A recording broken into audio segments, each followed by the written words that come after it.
Hey everybody, it's Friday. You know Welcome. what time it is? TLF, and that means Tier List Fridays, because today we're looking at healers in Castle Nathria. And of course, as always, as a disclaimer, take this with a grain of salt because we are talking about like the highest of the high, the peak, the echelon of healers and what it means to play them at the highest level. We're looking at how top players perform and why they want a specific spec in a group, but that doesn't mean that your spec cannot perform and all of the healers are viable. Yes, you can play all of these healers in, decent to high content, no problemo. And that being said, we do like to get more and more data, more accurate data as time moves on with these tier lists. And basically, we want to get more creative with them. Yeah. And creativity is something we garner a lot here at Marcelian&Online, especially through Skillshare, our go-to online learning community that provides some of the best classes ranging from graphic design, editing to After Effects and many more. We always get asked about our thumbnails and transitions, and we do all that thanks to classes on After Effects found on Skillshare. One of which is Animating with Ease in After Effects by Jake Bartlett. An absolute breeze to go through and learn animation in AE. Stuff like the graph editor, proper keyframing, anchor control, and by the time you finish this, you'll have learned a brand new and valuable skill. It's always a good idea to invest in yourself like that. Now, the first 1,000 of our subscribers to click the link down in the description will get a free trial of premium membership so you can explore your creativity. And after that, you can have access to all of these amazing classes for under 10 bucks a month. Thank you, Skillshare, for sponsoring this video. And now for some discipline.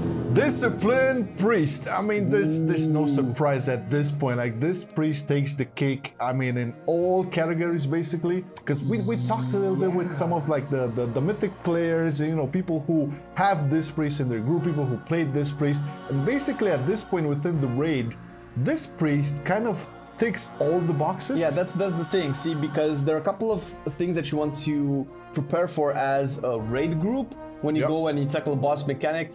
So usually, as a rule of thumb, outside of Castle Nathria as well, it's commonly known that you kind of want to prevent damage from happening than having to heal it. Yeah.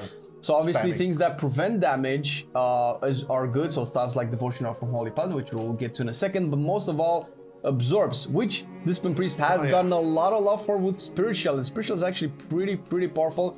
I wouldn't be surprised if it got some attention after the season is done. But right now, it's probably one of the main reasons you would want a Discipline Priest, because not only does it prevent damage, it absorbs it in a really nice way. It's very efficient healing. And actually, that's kind of a problem for the rest of the healers, because it just makes so that your group doesn't need extra healing. So all the other healers cannot just pump as much because they don't really need to.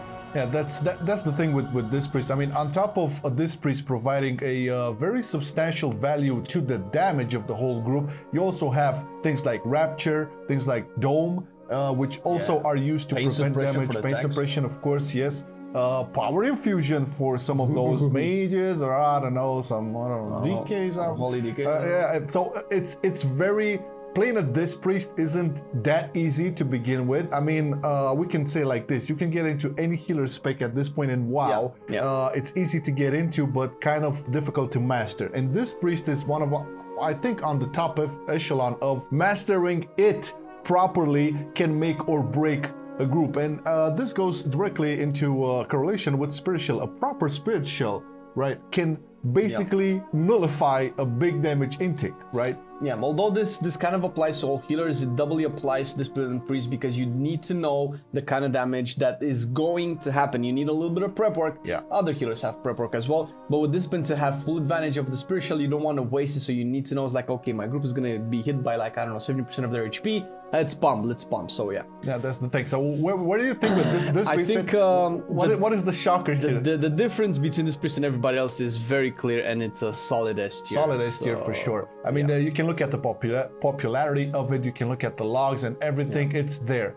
And more or less everybody wants this priest in their top end mythic group. Once again, all healers can work and have different responses to different things. But in terms of like the top shit, this priest is S tier. That's what's up. Now we're moving on to... Next up is the Holy Paladin. You have to remember Holy Paladin in BFA with the Glimmer build. It was kind of a top-notch healer, even though... it was still discipline up there. Like they were both like... The damage was insane too. The damage is still insane. It has the best damage out of all of the healers. And again, we've talked about damage prevention, absorption aura, and aura mastery are insane and very needed in raids. And obviously, Holy Paladin remains one of the best tank healers in the game. And the fact that it adds a lot of damage, it's also very tanky because you're like full plate, a lot of armor, a lot of physical damage that hits the raid, doesn't hit you as much, although that's really not really an issue for healers, but it is a plus that you can take into consideration.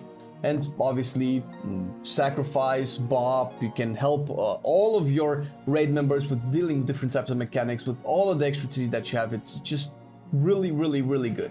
I mean, the Paladin utility cannot be underestimated here. And also the fact that Holy Paladins traditionally, and this still is a thing in BFA, in Shadowlands, the spot healing is one of the strongest, right? When we talked about, okay, you want to prevent damage rather than spam heals on it. Well, if shit really hits the fan, Paladins can always have some pretty nice spot healing. I think this is one of the reasons why they are so good, like at tank healing, because let's say you have a group of healers, right? You have, I don't know, 2 or 3 Disc Priests, and you have one designated Holy Paladin for the tanks. I mean, that Paladin will be able to compensate the lack of, I don't know, Rapture, Dome from the Priest and just pump out some serious spot-on heals. So this is like why it's really, really strong right now. Really good. The numbers are still also good, so they really work in favor. And Glimmer has always been a pretty efficient way of healing because you essentially do damage to be able to heal and you spread it. It's very global. Friendly, I think, because everything is pretty much instant. You might cast a flash of light here and there. I'm not sure exactly how many you will have to cast. I guess that depends. If you get infusion of light procs, for sure you can cast it, especially when shit hits the fan. That can be a situation for it. But in most part, you just do your rotation for the glimmers, and it's you don't have to play Glimmer. Glimmer is just one of the best performing builds. The popular one. But sure, and just judging by its performance and how it's really well right now, I think Holy Paladin goes into solid A tier. Solid A for sure. I mean, the thing is why it's not S tier, because this priest, as we said earlier, just takes everything. Yeah, does everything Holy Paladin does and better, because and Holy Paladin is just not there. It's a clear difference, but Holy Paladin is maybe a very, very well balanced spec, right? For sure. And next up is Holy Priest. I was about to say Paladin.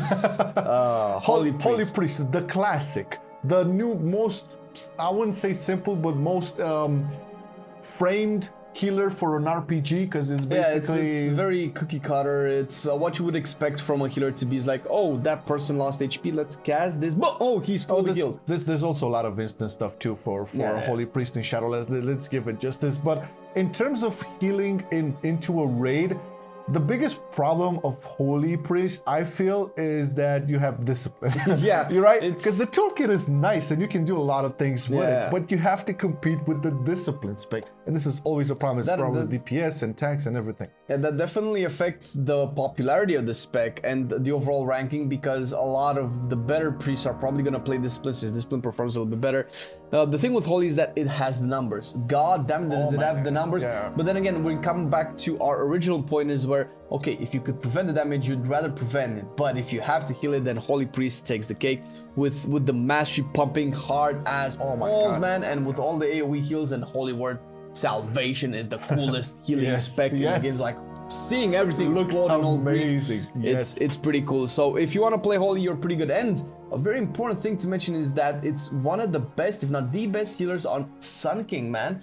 I can see why. Guardian Spirit, I think it's called the Wings, basically, where the target gets extra healing, and you couple that with, I think, monks that pop Cocoon, and you increase the amount of healing on Kel'Thas, and you just explode, and you burst through that entire fight pretty easily. And it's the only healer that can do that properly, and I think a lot of the discipline mains switch to Holy just for that fight. Yeah, it's super good over there. I mean, overall, if you really enjoy like the more classic thing healer, it's definitely doable. I know when we raid with our guild in Heroic, we have 2 or 3 Holy Priests. Two, usually 2 Holy Priests. And they're doing fast. So the numbers are there. It's just that like when we're talking like super high end, Holy Priest tends to fall in the shadow of Discipline. So I'm guessing, like, in terms of ranking, it's a little bit low. It's not bad. Okay, so right now it's probably because it's cute because of Discipline as well, but it's currently,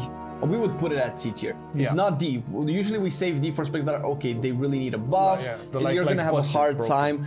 Holy does have a lot of cons going for it, which is kind of shitty, but that's the spec. But then again, it can compensate with a lot of numbers. So as long as your raid doesn't die, there's a chance you can pick them back up. No, it's really good, and again, it's super viable in almost all of the content. We're just looking at here like the top mythic, like creme de la creme, and as Flame mentioned, you do see a lot of this switching to Holy on Sun King, so at least they have that going for them. Yeah. All right. Now, moving along to, oh man, how the kings have fallen. Mistweaver Monk. Mistweaver Monk, yeah. I remember playing Mistweaver Monk in BFA and a little bit in the Shadowlands Alpha and Beta, man. I still feel Mistweaver Monk has like one of the biggest, if not the biggest, throughputs out there. It's just so easy to pump out numbers.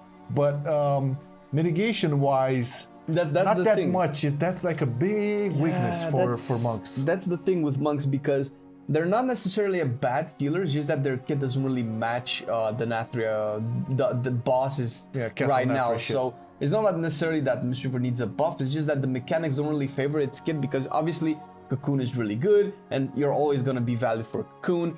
Revival doesn't really, I mean, it's good, but it is in some fights. I don't feel like it's enough things to dispel as you might have had in prior raid tiers. That's one other thing, yep.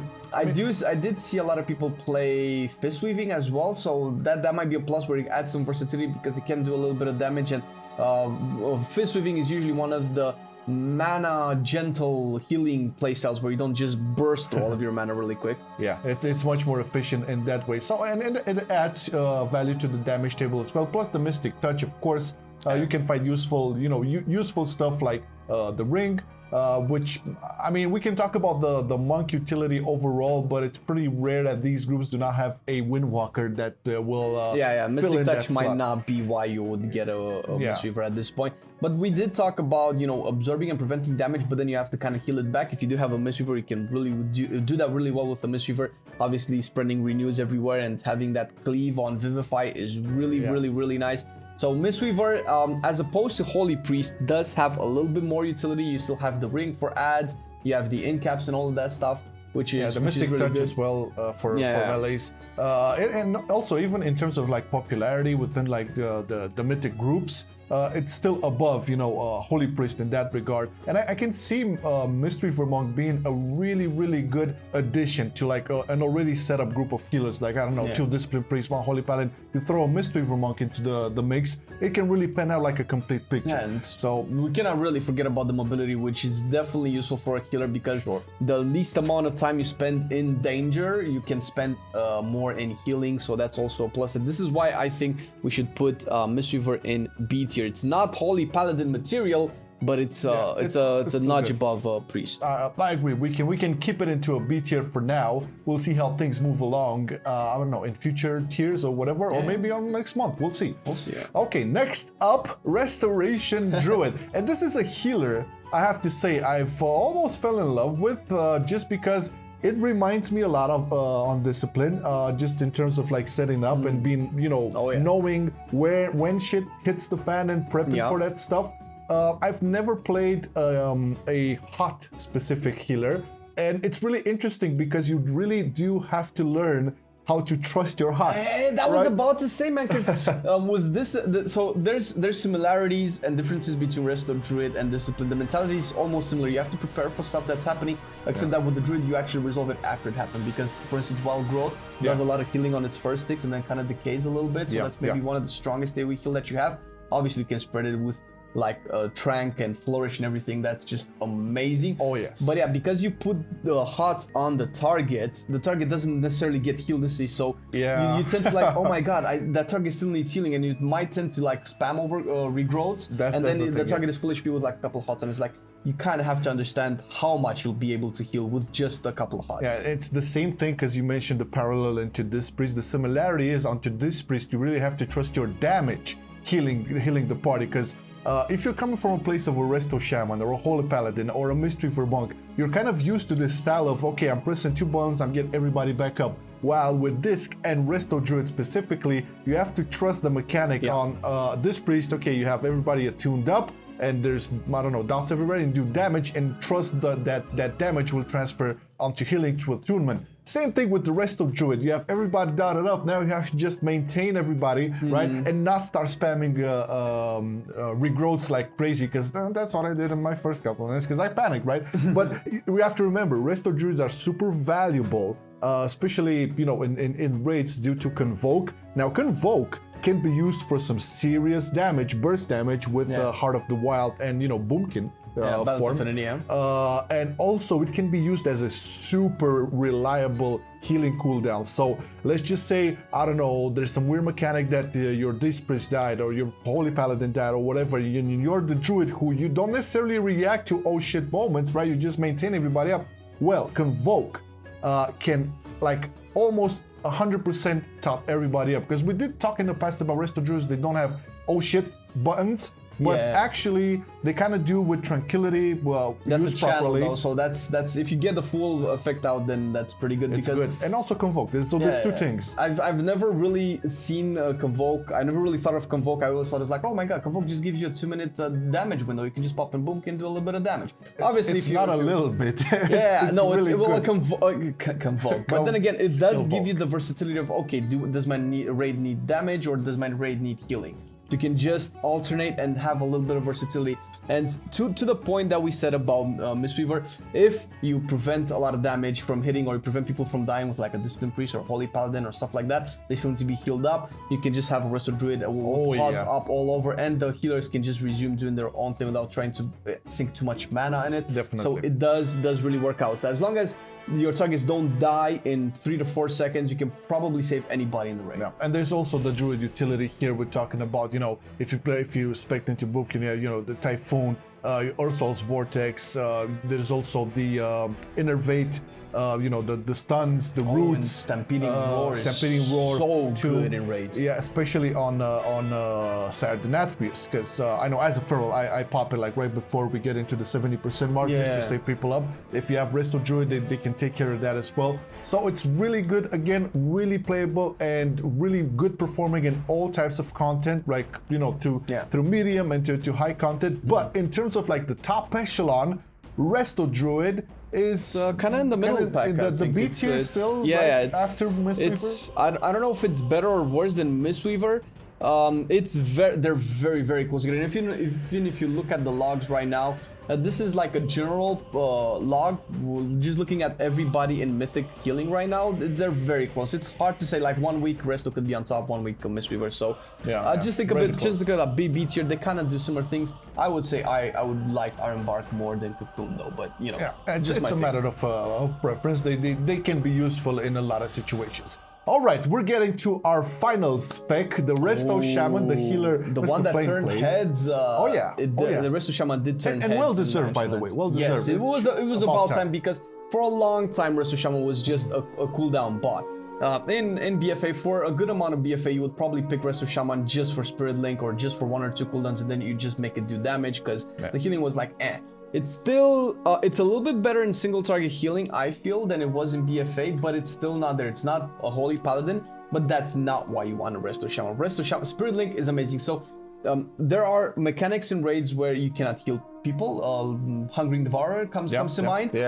Spirit Link negates any healing prevention. Spirit Link does not act necessarily as a heal. It doesn't, is not affected by healing absorb and stuff like that. It just equalizes everybody's HP every 1 second as you stand in the link, and it can prevent a lot of deaths. That in itself is amazing. And if people are stacked, you can seriously do a lot of healing, especially with the legendary spreading Riptides everywhere. That's a lot of passive hot healing that we just discussed on Resto Druid and the Mistweaver, how hot healings can help after people have taken a lot of damage. And of course, Earthwall Totem. Man, I've seen one of our healers, a Resto Shaman, who's there, he's not competing in numbers with the top, but he put an Earthwall down. And everybody stood in the Earthwall, I think, for 1 or 2 ad phases on the Nathrias. Jesus, that healed for like half of its total HP. That Earthwall Totem is so good. So essentially, if people are stacked, you want a Resto Shaman. So that's kind of where you would think is like, is this fight gonna keep me and everybody together? Healing Rain, Earth Elemental, another Earth Elemental, Earth Wall, Spirit Link, and all that is amazing. Definitely, and also you know we have to touch a little bit on the Shaman utility, of course. Bloodlust. I mean, Windrush Totem, and Windrush is really good for all you melees out there. I mean, I love it. I don't have problems with mobility on my Feral, but it's still nice to have. It's basically another stampeding roar with a different kind of effect. You can put it down people and say, no, it's like stop, get a little speed. No, that's the thing. No, Tremor Totem. There's a lot of utility as well in the Shaman camp. And that being said, in terms of like the whole popularity and how it's played on the it's maybe one of the most popular. It is climbing up there for sure. And I think it would be a solid A, like right next to the Holy Paladin. Definitely next to the Holy Paladin. It sometimes might pull ahead, I think, probably because of the cooldowns. But then again, they're very close. If you look at the logs right now, Resto Shaman is a little bit below, but sometimes it can skew ahead. So I think it's fine. We can keep it A tier solid. So essentially anything in A and B, you're gonna be fine. With S tier, obviously, you're just gonna be way there. But I think S tier might take a little bit of attention from players. Yeah, it could be. I mean, a lot of the Mythic players are kind of expecting nerfs to Spirit Shell.